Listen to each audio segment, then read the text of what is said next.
क्षीरोद बाबू को आज जो संबर्धना गाँव में दि जाऊँगी सी प्रकृत में ये संबर्धना आहरी ऊर्धे पाइबार व्यक्ति कारण सी अवसर नेला चाकरी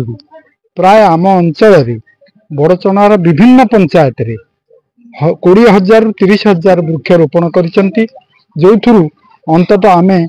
60 रु 70 भाग गछ वर्तमान सुधा अच्छी से फल फली सी जने जोग जन्मा पुओ जन्म होते माटीर गौरव बड़चणार गौरव जाजपुर गौरव ओडिशा रे जेते सामाजिक कार्य करुचंती श्रीयुत क्षीरोद चंद्र जेना होउचंती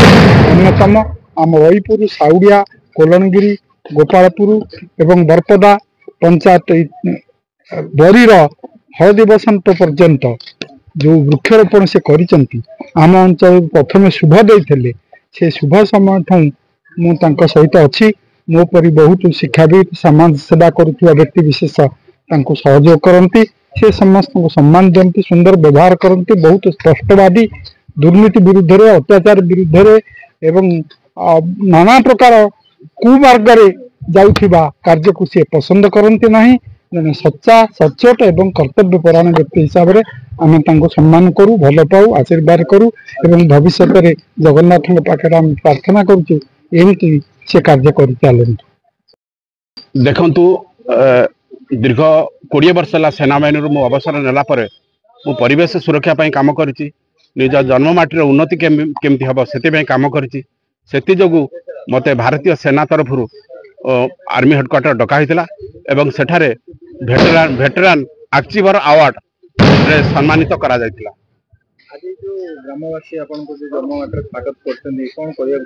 देखु ये गाँव पाई मु बहुत काम करिछि आ वर्तमान सेमानकर स्नेह मो प्रति आसुछि तेणु से जो से मत सम्मानित कर बंची जाके मुझे गाँव सेवा करी ये माटर सेवा करी कहीं यही जन्मटी शिखई पंचायत चलवा शिखई कथा कहवा शिखई जो भी जाए प्रथम आगे घरे बसी रही मो गाँ ना आज पर्यंत जो चाकरी करी आज मुझे दाना गछ लगे पैसा आज 1000 गछ जो लगे उपकृत रेजिमेंट ना हूँ 285 मीडियम रेजिमेंट बोफोर्स आज मो गाँ आ मो रेजिमेंट 10 वर्ष बहुत बड़